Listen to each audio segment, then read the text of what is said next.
This is Danny Gathone for ESBR Boxing in Manchester for the final press conference for Lawrence Coley and David Light. It's a pleasure to be joined. I don't know how to introduce you, Andy. Is it Sky's Andy Clarke? Is it 5 Live's Andy Clarke? Sky and Talksport probably. Sky and Talksport is probably the most accurate. ID Boxing as well. ID Boxing. Robert want me to slide that in, definitely. As I say, Andy, we're here for Lawrence Coley versus David Light. Very difficult 12 to 18 months for Lawrence Coley, but back in the ring now Saturday after a lot of speculation. How much are you looking forward to see Lawrence back in action?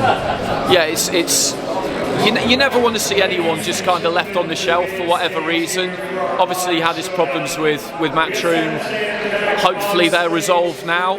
I think with this it was a case of boxer won the kind of purse bid for it, if you like, so I don't know. I think there will be a relationship going forward, I hope so, because you just don't want to see people wasting time because it's a short career and all the usual cliches apply, don't they? So to get him back out now is great. David Light, I like the cut of his jib. I was just chatting to him now and he's confident. He's really looking forward to it. He's not just turning up here to make up the numbers. I think it'll be hard for him, but it is good to see a Coley back because he's someone I've followed since the amateurs and I've always liked as a fighter. I've always felt like when he turned pro, because he'd had so few amateur fights, there was a lot to come. Like sometimes when you've got an amateur who's had like 350 fights and they might have achieved a lot, but they've got quite a few miles on the clock and you don't really know what might be left. But with Lawrence, you always felt there was a lot left. Yeah. And I think there still is because, you know, we talk about his technical flaws and shortcomings. You know, he's had a lot of that during his career. But yeah, it'll be interesting to see how the relationship is with Sugar Hill as well. Just about to come on to that, the link up with Sugar Hill. Obviously he's known for the Krug style, famous, aggressive, looking to finish fights. That's something Lawrence is known for himself. But I watched an interview with Sugar the other day and he said there are, as you touched on himself, some technical flaws and even sort of problems with the fundamentals with Lawrence. How do you've been around boxing a long time, how do you see that link up with Sugar Hill benefiting Lawrence? Yeah, I think it is. I think it is a good choice. I think it was a shame that he left Shane McGuigan because I thought they were making some real progress. I thought he was really good against Glavatsky when he won the vacant title, kind of kept that distance, brought him onto a right hand and knocked him out. And what he needs to do, what we've always felt, is just use that reach, maximise that reach, you know, extend that reach to its best effect, but not overreach, because then you lose your balance and you end up on the inside and it all gets a bit messy. And one of the reasons it does get messy is because he's so strong that once he ends up having a wrestle with someone, he feels that he's physically stronger, and then you think, well, I can win the fight doing this. And if you've got a route to victory, it's probably quite hard just not to take it. But I think what they've been working on, you'd imagine, is just that long, straight punching. You know, you think about Klitschko. Klitschko was a Kronk fighter. Again, another big tall guy who's probably the best at fighting a big man fight that we've had in the last few years, and that's what they'll look to get him to do, and that's what Shane was looking to get him to do. So if they can just get him to keep that distance and throw a 1-2, it's absolute basics, isn't it? But if you know, all world-class fighters have got world-class basics, I think that's what we want to see anyway. We want to see that right hand. Absolutely.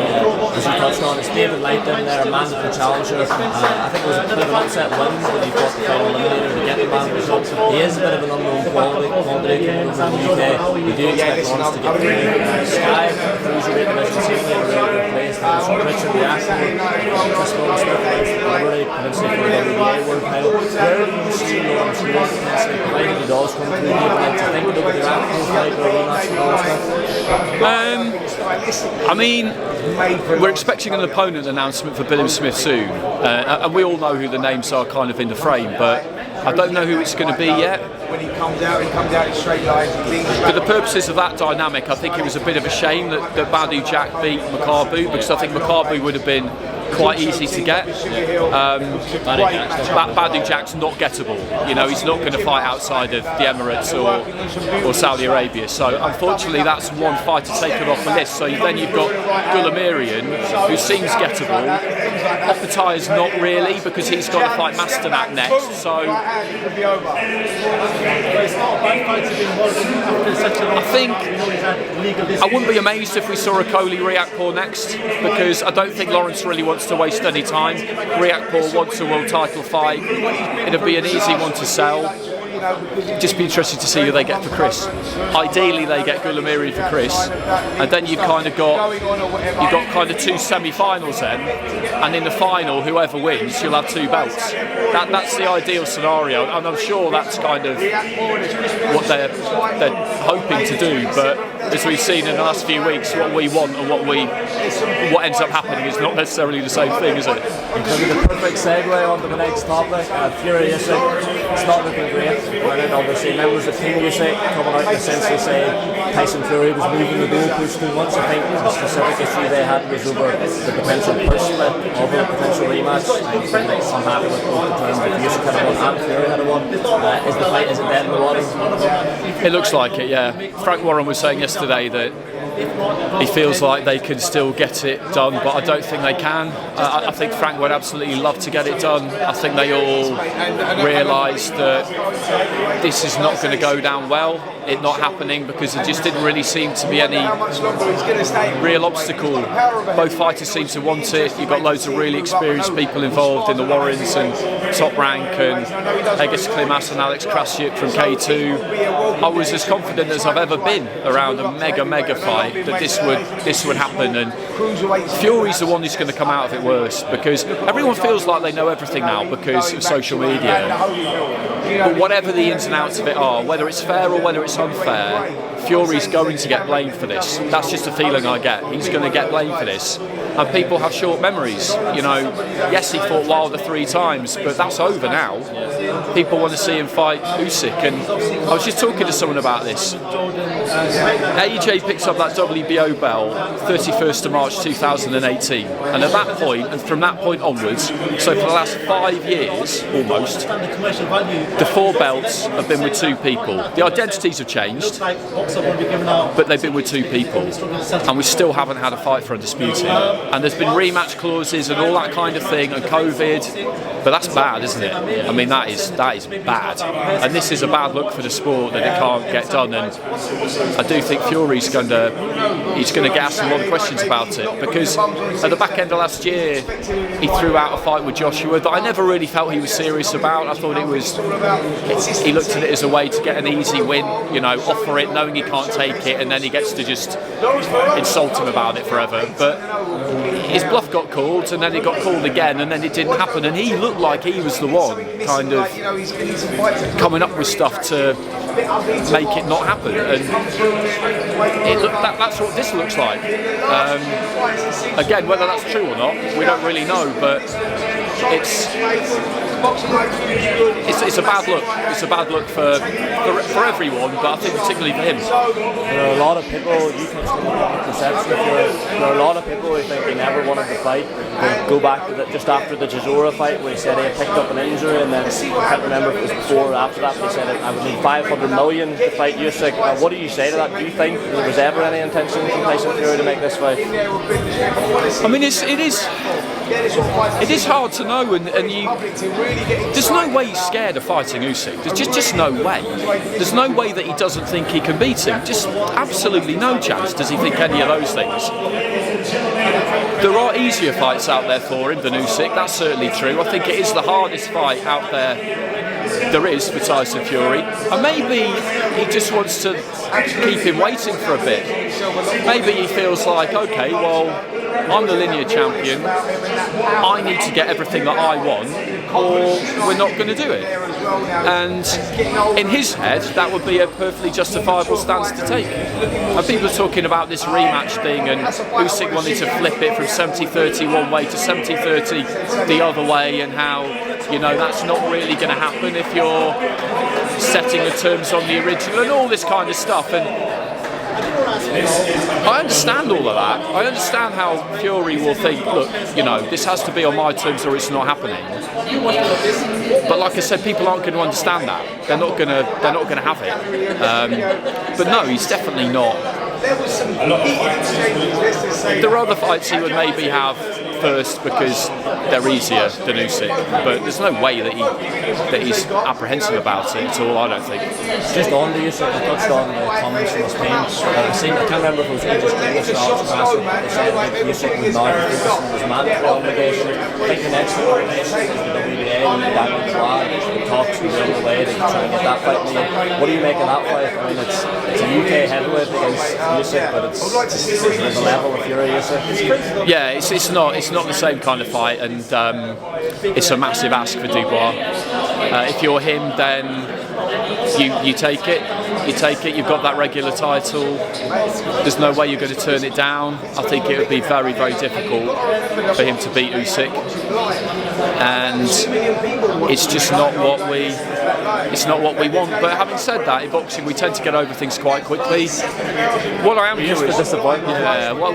curious about is, will he still box on April the 29th? My guess would be no, but then again, I'm assuming they booked Wembley, and the deposit for booking Wembley is not exactly going to be cheap. But were he to box on October the 29th, not against Usyk, I think that could be a really tough sell. I think there could be a fairly serious backlash against it, and you could be looking at a kind of half-empty stadium, which, you know, that would be a risk. But yeah, I don't know what the fallback plans are for Tyson, assuming it's not happening. We shall see. Just last one, Alex, before we get plenty to do. We saw your Talksport colleague Simon Jordan knock horns with Eddie Hearn.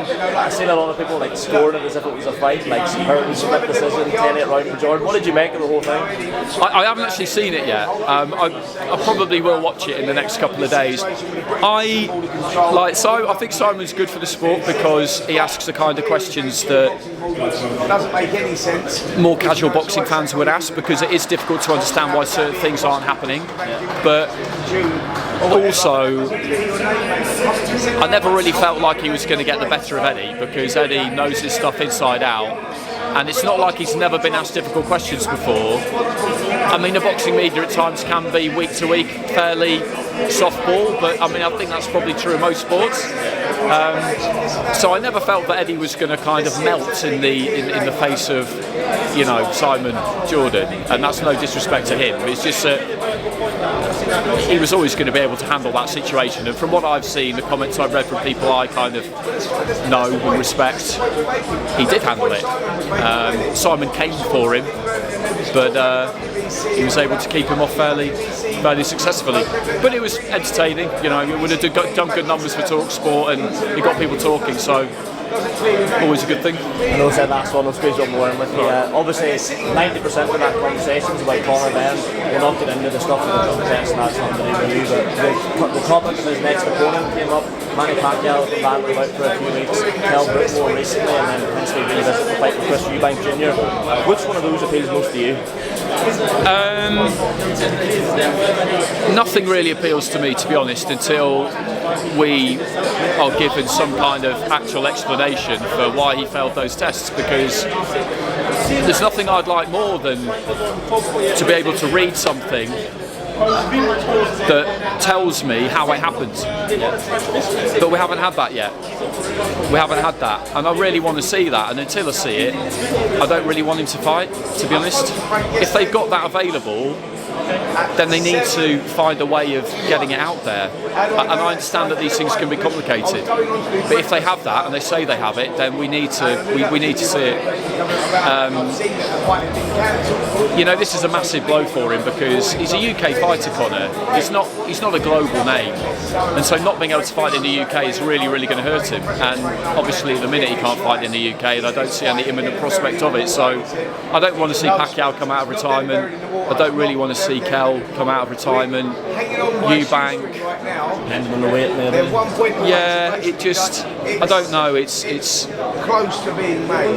You know, it's just. I don't really want to see him fight anyone, to be honest, until we see, until we can read an explanation, see an explanation that makes some sense. And I know that was a bit doom and gloom, mate, but thanks very much for your time. Cheers. Cheers, Andy. Thanks very much.